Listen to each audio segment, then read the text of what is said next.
You told me you didn't have a power, so when I saw this timid, quirkless boy try to save a life, it inspired me to act too.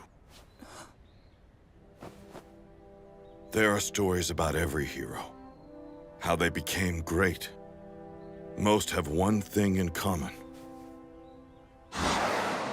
Their bodies moved before they had a chance to think, almost on their own.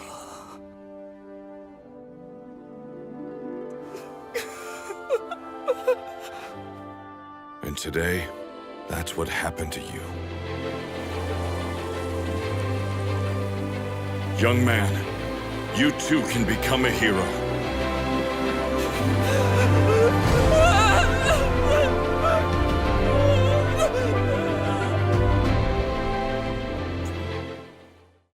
And with that, with the recent drop of chapter 430, the My Hero story comes to a close, and Deku's journey to becoming one of the greatest heroes ever comes to an end. And I get it.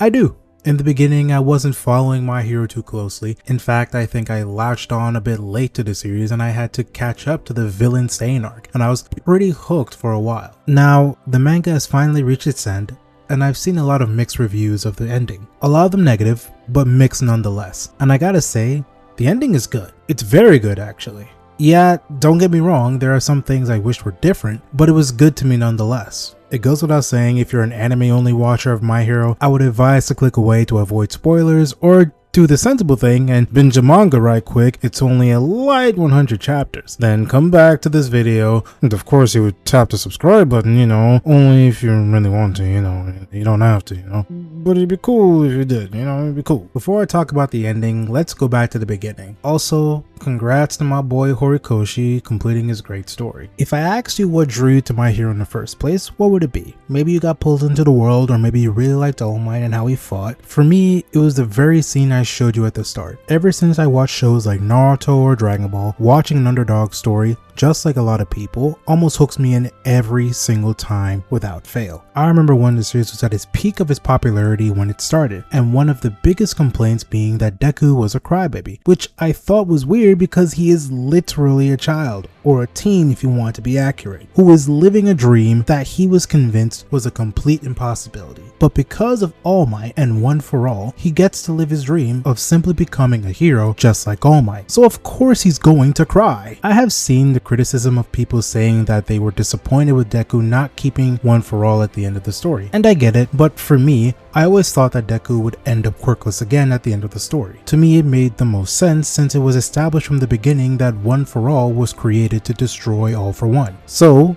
like any heroic story, One for All was sacrificed for the destruction of All for One. We have also seen in the movie at least that Deku is willing to sacrifice everything, even One for All, if it meant the protection of others. Therefore, of course, it's fitting he loses his quirk at the end. One of the core essence of heroism is sacrifice. Put everything about yourself aside and betting on everything just to make sure that the safety of others is completely solidified. I remember seeing theories before the last chapter about the possibility of Deku just developing his own quirk after losing One for All based on his dad's quirk. To that I say, leave that bastard out of the story. He wasn't even there in the beginning and he ain't there now. Keep him out of it at all costs. No, don't mention him again. Plus, it would feel like a kind of ass-pulley development since his dad has been out of the picture for so long. I will say some developments were slightly disappointing to me, like for example the fact that nobody really from Class 1A didn't really communicate with Deku within the 8 years after the war, so that did really kind of bother me, and there are some developments in the story during the war and after the war that kind of fell a little bit off to me, but otherwise, everything else was good to me.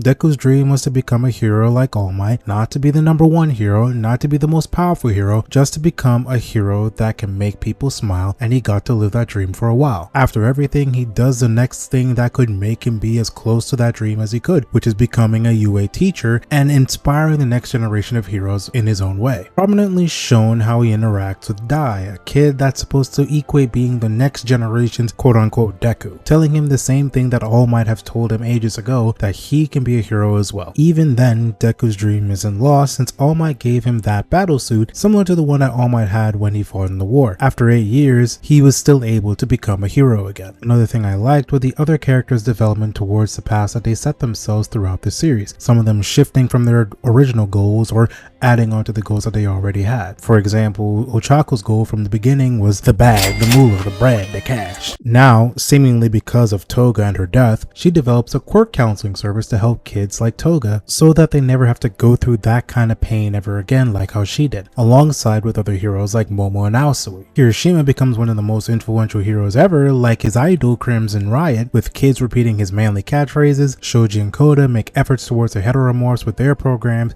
Miro is the #1 hero. However, I do wish we got more with Mirio throughout this series because he was one of my favorite characters, and unfortunately we did kind of lose some track on his development throughout the series in my personal opinion. Shoto's not too far behind in the rankings, and he's not regarded as Endeavor's son as much anymore, which is great. Bakugo is still healing after the war, but he's also gained a lot more humility in his character, even though his personality hasn't greatly changed, because he's the reason why Deku is able to get his power suit in the first place. And he's still trying to regain strength in his arm, and he's still doing his best to actually get back in the higher rankings of the hero organization. And of course, a bunch of other conclusions that came through at the end. Eri's now an adult and how she's going through a UA. La Brava and Gentle have their own organization, and so on and so forth. One of the reasons why we all like superheroes is not just because of how powerful they are or how cool they look, it's about how far do we think this hero will go? How deeply do they care about the populace they claim to protect with all their heart? I think that's one of the main points of My Hero, especially during the Stain arc, a villain that challenged the very society that breeds a lot of people who claim to be all-in heroes, but when it comes to tragedy, temptation, and personal vendettas, how heroic are you?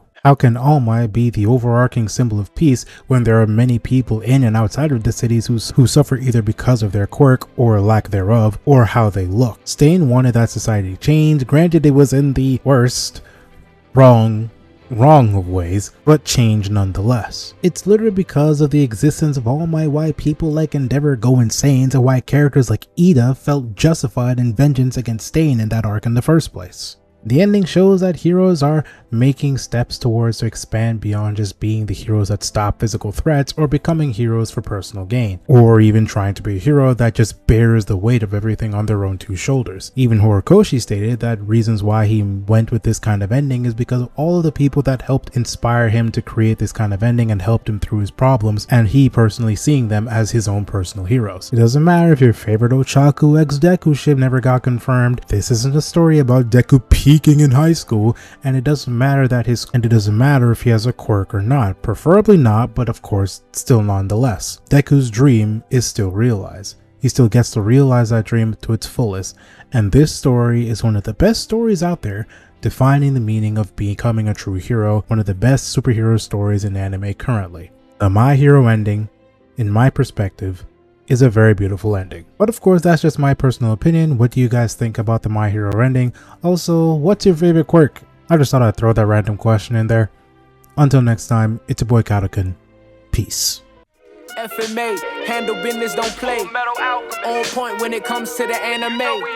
Jack and Daxter, ayy, let's go. The ultimate heroes, don't stop, we on the road. Kadukun.